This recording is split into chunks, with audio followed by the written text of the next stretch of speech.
পশ্চিমবঙ্গে গত 15 বছরে রাজ্যের শিক্ষা ব্যবস্থার নানা সমালোচনা আলোচনা বহুবার হয়েছে। মমতা বন্দ্যোপাধ্যায়ের সরকারের আমলে রাজ্যের 8,000-এর বেশি প্রাইমারি আপার প্রাইমারি স্কুল বন্ধ হয়ে গিয়েছে। এই নিয়েও সমালোচনা কম হয়নি। কিন্তু তারপরেও রাজ্যের শিক্ষাক্ষেত্রে, বিশেষত বেসরকারি শিক্ষাক্ষেত্রে বহু পরীক্ষা নিরীক্ষা, যেমন smart classroom, digital board, online পড়াশোনা ইত্যাদির বিভিন্ন আলোচনা হয়েছে এবং বর্তমানেও হচ্ছে। তবে কাঁচরাপাড়ার একটি ইংলিশ মিডিয়াম স্কুলে যে ঘটনা ঘটল তা লজ্জায় ফেলবে আমাদের রাজ্যকে। যেখানে ছাত্রছাত্রীরা ইংরেজি, অঙ্ক, বিজ্ঞান, মোদ্দা কথা হচ্ছে পড়াশোনা পঠন পাঠন করতে যায়, সেই স্কুল থেকেই যদি রাতভর টাকা গোনার মেশিন বসিয়ে কোটি কোটি টাকা ক্যাশ, হার্ড ক্যাশ গণনা করতে হয়, তাহলে বলতে হয় শিক্ষা ব্যবস্থার সিলেবাসে হয়তো নতুন কোনো অধ্যায় যোগ হয়েছে যার নাম ক্যাশ। যদিও শুধু ক্যাশে আবদ্ধ থাকলে একরকম ছিল, সেই স্কুলের, সেই প্রাইভেট ইংলিশ মিডিয়াম স্কুলের ভেতরে সিক রুমের নামে সেখানে বিছানা করা রয়েছে, সাজানো গোছানো পরিপাটি, এবং সেখান থেকে কন্ডোম উদ্ধার হচ্ছে। ঘটনার বিবরণ শুনলে মনে হয় যেন কোনো রাজনৈতিক থ্রিলার সিনেমার চিত্রনাট্য। গভীর রাতে পুলিশ ঢুকলো স্কুলে, তারপর শুরু হলো তল্লাশি। একের পর এক ঘর খোলা হচ্ছে, আলমারি খোলা হচ্ছে, হিসেব খোঁজা হচ্ছে, আর তারপর বেরিয়ে এলো 1,77,00,000 টাকা। টাকার পরিমাণ এতটাই যে তা গোনার জন্য একটি নয়, দুটি নয়, 3টি মেশিন আনতে হয়েছে। রাত 10টা থেকে ভোর পর্যন্ত গণনা চলেছে। এখানেই শেষ নয়। এখানে যেরকম আমি শুরুতেই বললাম, শুধু টাকা থাকলে একরকম, আর 5টা আর্থিক অনিয়মের অভিযোগের মতোই ব্যাপারটা দাঁড়াতো, কিন্তু এই ঘটনায় নতুন মাত্রা যোগ করেছে স্কুলের তথাকথিত সিক রুম। নাম শুনে মনে হতে পারে অসুস্থ ছাত্রছাত্রীদের বিশ্রামের জায়গা, কিন্তু তদন্তকারীরা দাবি করছেন সেই ঘর থেকেই উদ্ধার হয়েছে এমন কিছু সামগ্রী যা সাধারণত কোনো স্কুলের পাঠ্যক্রমের অংশ নয়। ফলে প্রশ্ন উঠছে, ওই ঘরে আসলে কি ধরনের শিক্ষামূলক কার্যকলাপ চলতো?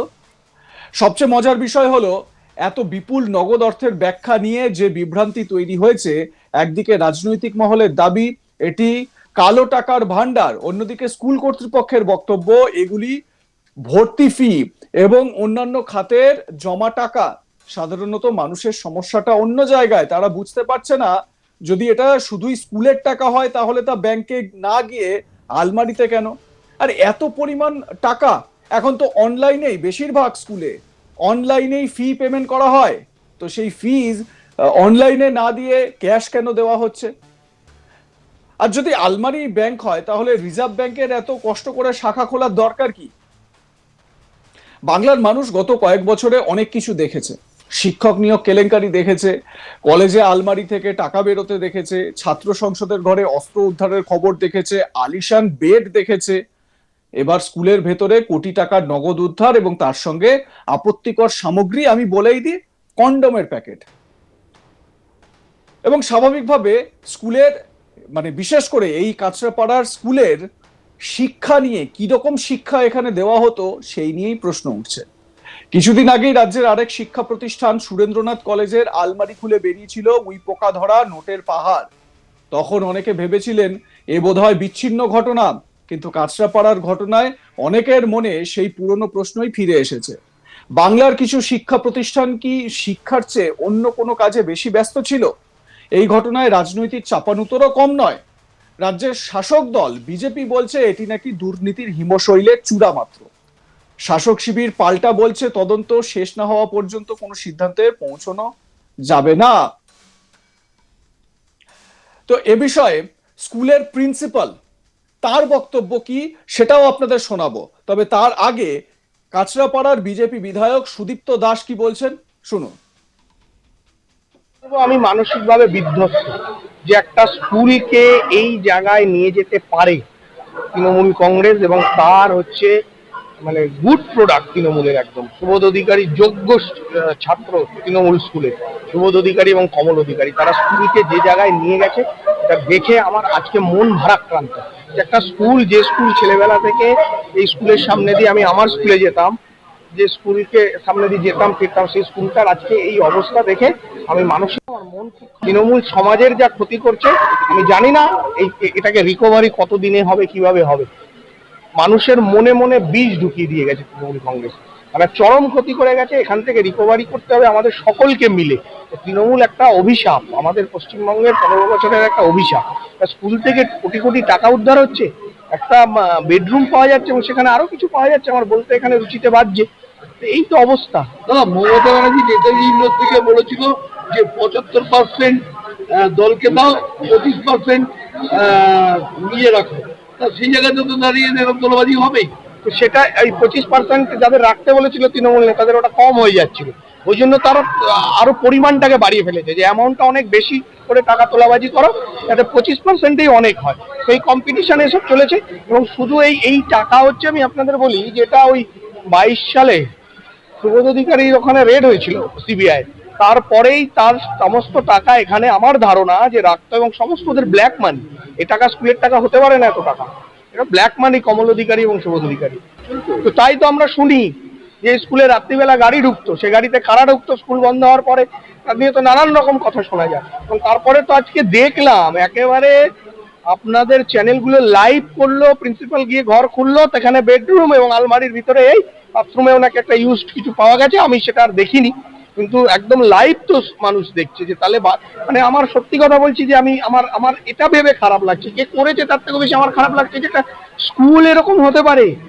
মানে আমাদের কাছে না আশ্চর্যজনক লাগছে। মাঝে মাঝে চিমটি কেটে দেখছি, আমি কি স্বপ্ন দেখছি না তো, দুঃস্বপ্ন কোনো, যে আমি মাঝে মাঝে গায়ে চিমটি কেটে দেখছি যে আমি কোনো দুঃস্বপ্ন দেখছি না তো।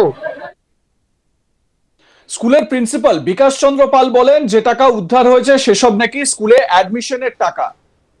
তিনি সংবাদ মাধ্যমের সঙ্গে কথা বলতে গিয়ে রীতিমতো খাবি খাচ্ছিলেন, শুনুন।